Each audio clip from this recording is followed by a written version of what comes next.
Hey guys, welcome back to Putting On Manhood Moment. Now today we're going to wrap up our look at what it means to get our priorities straight in life. So far we looked at the need to make God our top priority, and then after God we need to make our family our priority, and then comes our job, that we're good stewards, we do the work God called us to do, and we use the money He gave us to supply for our family and supply for God's kingdom. Now today we're going to conclude our look and look at the fourth priority. That it's kind of like the forgotten priority. It kind of gets pushed aside, but it needs to be a huge priority in a godly man's life. What is it? Well, guys, we need to make discipleship and mentoring a high priority in our list. And why do I say that? Well, shortly after Jesus died and was resurrected, before He went back to His Father, before Transfiguration, He gave the disciples a command. And really, it was the last command that He gave us. It's kind of like Jesus' last words.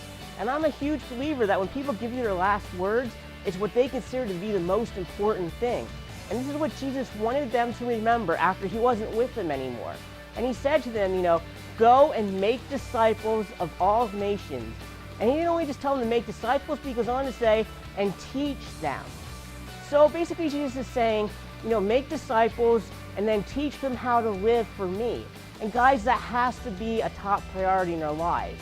It needs to be something we keep in our focus, that we're always trying to reach the lost. Bring new men to Christ. Help new men experience the same freedom that God's brought into our lives, and we need to teach them how to do it. It's not just enough to bring people into our churches and then just let them sit in the pew week after week. We need to have discipleship, where we're teaching them, where we're helping them grow in their walk with God. We're helping them overcome their past issues and their sins and their bondages and become the men and women that God wants them to be.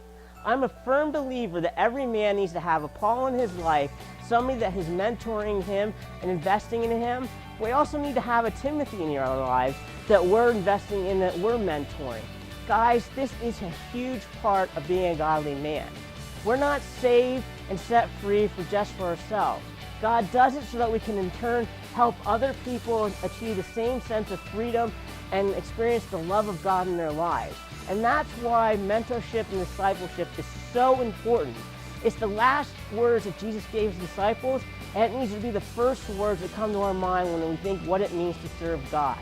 I mean, we have to have our number one priority of having a relationship with God, and then we need to have our family as our second priority, and we need to also be good employees and good workers and do a good job at our jobs. But then right underneath that, the next thing, our focus has to be on evangelism and disciples and making more godly men to follow on the same path with us as we go towards godly manhood.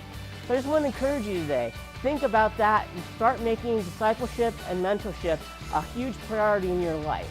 Now, if you want to continue learning more about priorities and how we can get our priorities lined up with God and His Word, get a copy of Putting On Manhood. We go into more in depth in the book. There's group study questions. You can work through it on your own or in your men's group together. It's available at Amazon, Barnes & Noble, Mantour Ministries. So just get a copy. I think you're really going to enjoy it. And until next time, continue to leave your childish ways behind you. Daily put on manhood. And together, guys, we're going to change the world.